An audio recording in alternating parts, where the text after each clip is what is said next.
Hello everyone, I hope you all will be well. आज की इस वीडियो में हम पढ़ने जा रहे हैं chapter number 2 linear equation in one variable. इसमें हम चैप्टर का इंट्रोडक्शन पढ़ेंगे और उसमें कुछ एग्जाम्पल्स दिए हैं, उनको सॉल्व करके समझेंगे।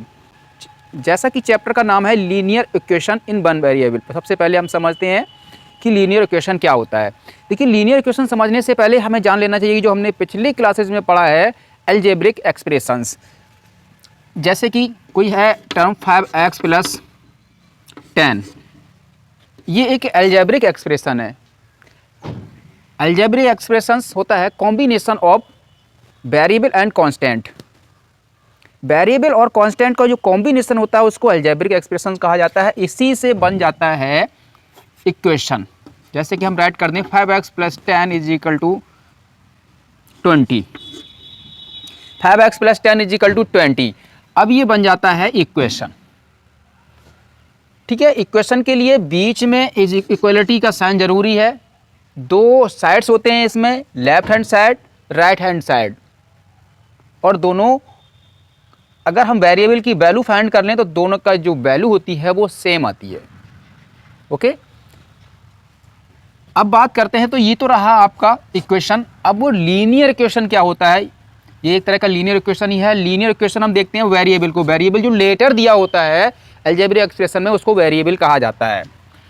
उसकी पावर को देखते हैं, अगर उसकी पावर 1 है, यानी कोई पावर ही नहीं है, जिसकी कोई पावर नहीं होती उसकी पावर 1 मानी जाती है, 1 है तो वो लीनियर इक्वेशन है।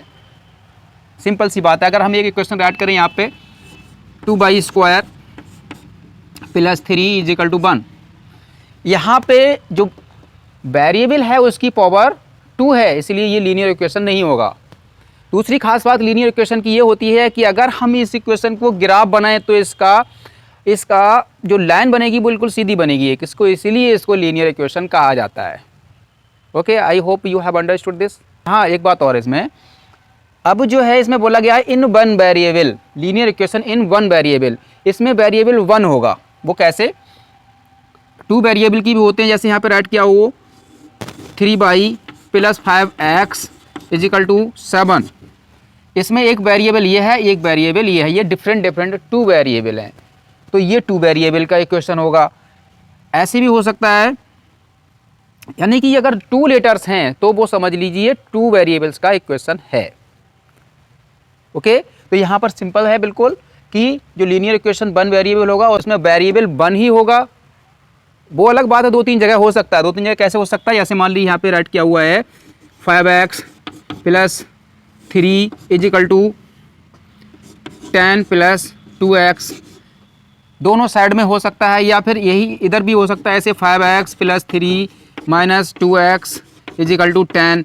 इसमें वेरिएबल सेम नाम का, मतलब एक ही जैसा है, ये नहीं अलग अलग है। अलग अलग होगा तो 2 वेरिएबल हो जाएगा, और एक ही जैसा वेरिएबल अगर 2-3 जगह 4 जगह है तो डजेंट मैटर, तब भी वो इक्वेशन 1 वेरिएबल ही माना जाएगा। हम समझ चुके हैं कि लीनियर इक्वेशन क्या होता है। अब हम जान चुके हैं लीनियर इक्वेशन 1 वेरिएबल का कैसा होता है। अब हम सीखते हैं कि लीनियर इक्वेशन को सॉल्व कैसे करते हैं। यहाँ पर एग्जाम्पल नंबर 1 दिया हुआ है, जो कि आपकी बुक का पेज नंबर 16 पर है।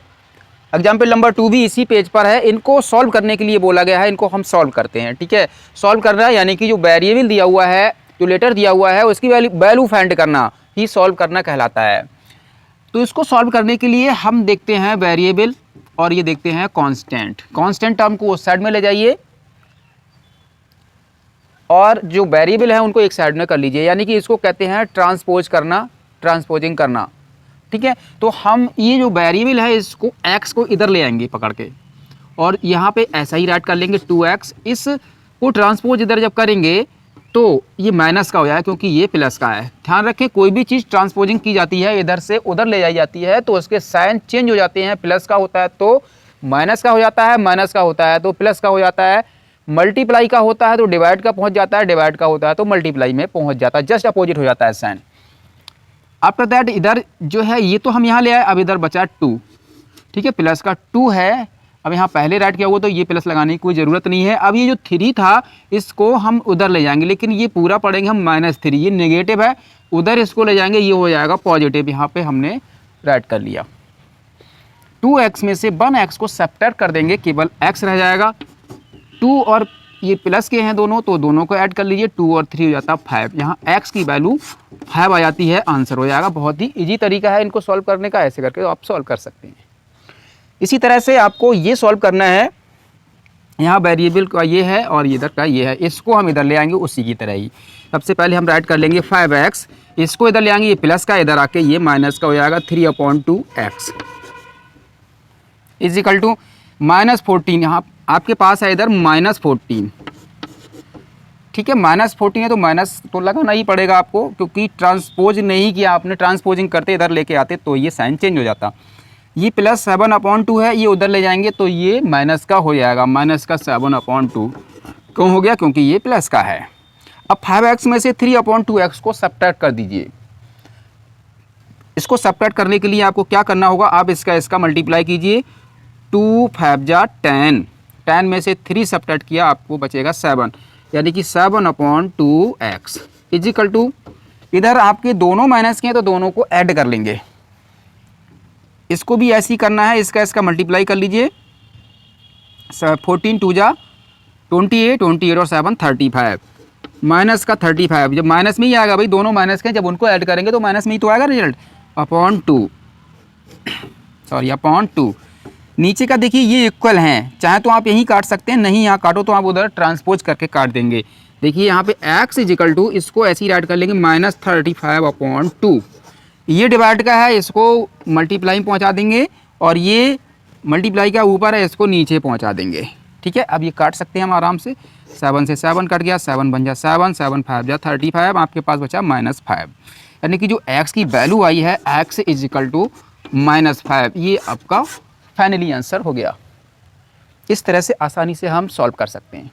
ओके डियर, आज की वीडियो में इतना ही इंट्रोडक्शन में, बाकी नेक्स्ट वीडियो में हम एक्सरसाइज को सॉल्व करने जा रहे हैं। तो अगर आपको ये पसंद आया हो तो आप चैनल को सब्सक्राइब कर लीजिए, क्योंकि हम पूरे चैप्टर को कवर करेंगे, आपकी पूरी NCERT बुक को कवर करने जा रहे हैं। जो बेल आइकॉन है उसको जरूर प्रेस कर दें ताकि आपको नोटिफिकेशन मिलता रहे।